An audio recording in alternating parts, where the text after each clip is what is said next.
Hi à toutes et à tous, bienvenue dans une petite vidéo avant que je parte en vacances.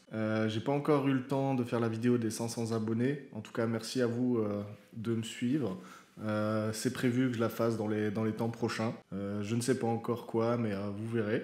Et aujourd'hui donc, on va parler rapidement d'un outil que j'utilise au quotidien dans mon taf et en perso. Il s'agit de Cloud Build. Donc, c'est un outil de Google Cloud. C'est on va dire un outil CI/CD sans serveur, serverless, qui vous permet en fait d'effectuer des tâches de workflow, de workload, comme vous feriez avec une CI/CD classique sur GitLab, Jenkins, etc. Donc ça va de déployer des applications, builder des artefacts, builder des images Docker par exemple, etc.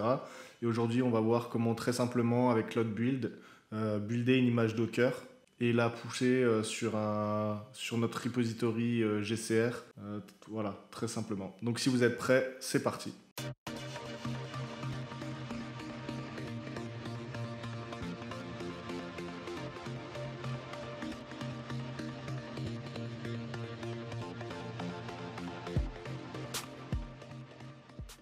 Alors, donc, comme dit, Cloud Build, qui permet de créer, tester, déployer des artefacts sur où vous voulez, mais en fait sans avoir à gérer toute la couche serveur derrière.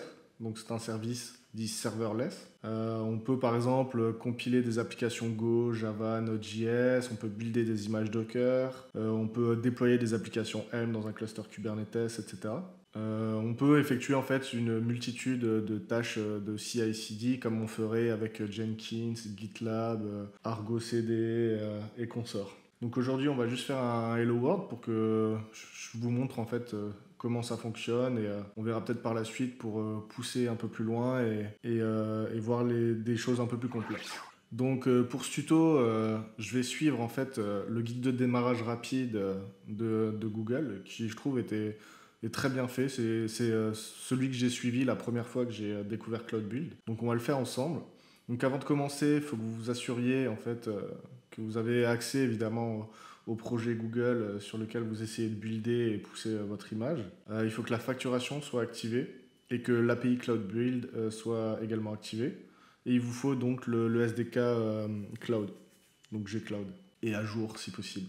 Donc là, ça je l'ai déjà fait, hein, c'est préparer donc un quickstart.sh, le Dockerfile, j'ai juste rajouté le chmod plus X sur le quick start. Et maintenant, on va donc compiler. Vous pouvez récupérer le nom du projet qu'on va utiliser en fait. Ici, vous voyez, on va faire un gcloud build submit, c'est-à-dire on va envoyer une demande de compilation, enfin de workflow, quoi. Et le résultat, vu qu'on va faire c'est avec un Dockerfile, donc on builder une image Docker, le résultat, on va le taguer sur le registry GCR pour en fait le pousser dans notre registry. Comme on ferait en fait un Docker push, Docker build, Docker tag, Docker push, etc.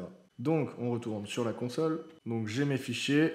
On va juste voir les options ensemble. Alors peut-être pas toutes. Ouais, j'ai oublié le S, je me fais avoir à chaque fois. Donc on peut faire de l'A5, centre de cache. On verra après, ou peut-être dans une autre vidéo, qu'on peut avoir en fait, comme je vous ai dit, un fichier de compilation pour dire nos étapes de compilation, enfin de notre workflow, pour décrire notre workflow de CI/CD. La taille du disque en fait, comment dire, qui sera alloué en fait pour notre workflow. Tout ce qui est pour les logs, etc. Bon, on va pas rentrer dans les détails. On peut également faire, très intéressant, de la substitution. Donc ça, on verra aussi peut-être tout à l'heure. Donc qui permet d'avoir des variables dans notre workflow. On peut choisir le type de machine, c'est-à-dire si on a besoin d'un truc avec un peu plus de patates, etc. Et là, c'est ce qu'on va voir là, le --tag, qui permet en fait de pousser automatiquement sur un repo Docker. Donc moi, j'utilise GCR principalement, donc on utilise un GCR. Donc la commande est prête, on peut la lancer. Voilà, donc il envoie en fait tous les fichiers dans le cloud, donc tous les fichiers de notre repo, enfin de ce qu'on a en local, du dossier. Et il va lancer en fait un Docker build en quelque sorte dans le cloud. Donc pas besoin, on le fait pas sur notre machine, là tout est effectué hein, dans le cloud chez Google. Donc on voit que il a effectué notre Docker build, etc.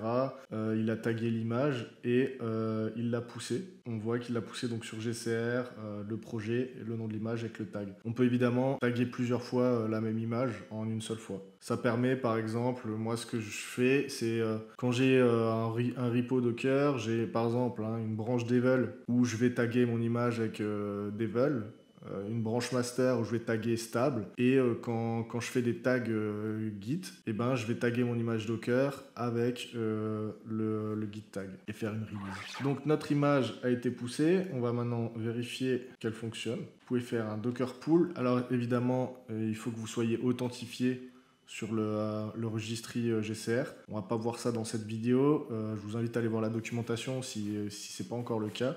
C'est assez simple. Mais une fois que vous êtes enregistré, ou si votre repo est public, il est tout à fait possible d'avoir des repos privés et publics sur GCR, de pooler l'image sans aucun problème. Donc là on la pool, voilà. Bon, j'aurais pu faire Docker Run tout de suite, c'était juste pour vous montrer. Et voilà, on l'exécute. Donc on a bien notre Hello World, the time is Sun, September 6, etc. Donc là, on a buildé très simplement une image Docker, je le rappelle, avec juste une petite ligne. En vrai, c'est comme si on avait fait ça, par exemple. Maintenant, hop, juste revenir là. On peut également, en fait, comme je vous ai dit, avoir un workflow de compilation ou de déploiement, peu importe ce que vous faites dans votre workflow, défini en YAML. Donc on va prendre celui, par exemple, de celui-là. Et en fait, vous pouvez créer vos steps, comme vous feriez dans un GitLab ci.yml, vos steps en fait de compilation. Donc on va l'appeler cloudbuild.yml, on le met dedans. Là, on a une interpolation qui est faite, une substitution pardon, qui est faite automatiquement. En fait, ça va récupérer le project ID de votre utilisateur courant. Et vous pouvez également donc, faire des substitutions vous-même. On va faire ça tout de suite. Donc en substitution par défaut, Google vous propose un petit panel. Donc on avait vu le project ID, le build ID, etc. Vous pouvez paramétrer des triggers via les repos en fait, de code Google. Et donc automatiquement en fait, des variables sont passées comme le commit, la révision, le nom de la branche, du tag, etc. Il fournit également, mais ça c'est propre à GitHub, des variables déjà prêtes. Et sinon, on peut faire notre propre substitution. Donc, je vais vous montrer ça. Donc, on peut utiliser des substitutions faites par l'utilisateur. Donc, comme vous voyez ici, dollar, je sais plus comment ça s'appelle ça, les espèces de parenthèses pointues. Je sais même plus comment ça s'appelle. Underscore et le nom de votre variable. Et donc, vous voyez, vous les passez ici en substitution. Donc, on va faire ça. Pour le tag, hop, dollar, tac, on va appeler image, tag, voilà. Donc si là, je refais mon gcloud build submit, si je fais ça, il va détecter normalement tout seul le cloudbuild.yaml, voilà. Mais il ne devrait pas passer, vu que la variable est vide, voilà. Donc la substitution n'a pas été faite puisque je l'ai mise dans le YAML, mais lors du lancement de ma commande, j'ai pas utilisé le -- substitution, donc elle est vide. Et donc vous voyez qu'il a essayé de taguer une image avec rien puisqu'il nous manquait la substitution. Donc on revient là-dessus, on fait substitution. Et là, donc c'était image tag test. Et on lance. Et donc voilà, là il a bien buildé. On voit que la substitution a été appliquée, donc pour le nom du tag de l'image Docker, et ça a été poussé sur le repo. Donc voilà, c'était juste pour vous montrer un petit peu ce qu'il était possible de faire avec certains outils Google. Là aujourd'hui c'était Cloud Build, un outil que j'utilise souvent. Je ferai peut-être une fois une vidéo sur comment je l'utilise avec GitLab CI pour builder en fait automatiquement mes images Docker.